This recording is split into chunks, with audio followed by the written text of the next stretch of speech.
Bon, avant la prochaine, j'ai quelques mots à vous dire, donc fermez-la. Je me demande quand même, comment peut-on accepter une société qui va punir un véritable viol avec du sursis, mais mettre 20 ans à un braqueur de banque au pistolet en plastique?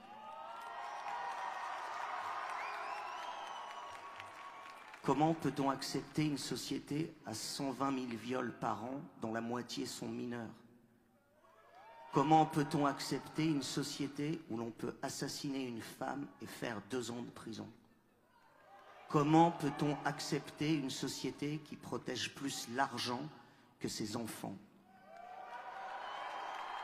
Comment peut-on accepter un Premier ministre complice d'un viol généralisé de petits garçons? Le jour où le viol ou le féminicide, tout comme l'homicide, prendront plus d'années de prison qu'un braquage avec un pistolet en plastique, ce jour-là, nous pourrons commencer à estimer que nous devenons un peu civilisés. À quand 100 000 femmes devant l'Assemblée, 100 000 hommes devant l'Assemblée pour faire changer leur putain de loi?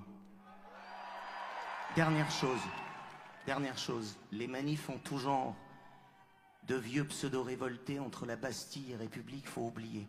Il n'y a rien qui se passe, il n'y a rien qui se passe à la Bastille et rien qui se passe à République. C'est à l'Assemblée que sont votés vos droits, mesdames et messieurs.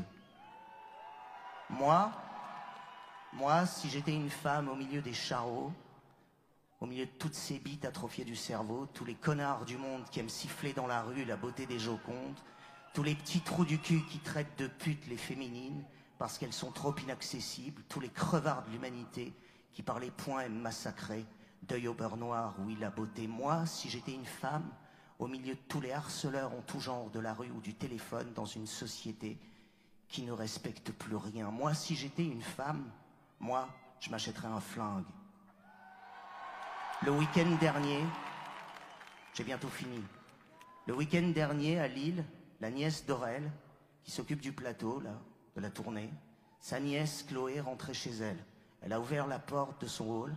Un mec lui dit qu'il n'avait pas ses clés. Elle l'a laissé rentrer dans le hall et là, il lui a mis 7 coups de couteau. Chloé est sortie dans la rue en sang, a appelé son père pour lui dire « Papa, je vais mourir ». Un automobiliste s'est arrêté, il a appelé les secours. Elle a été plongée dans un coma, puis s'est réveillée, les poumons perforés. Je vous passe les détails.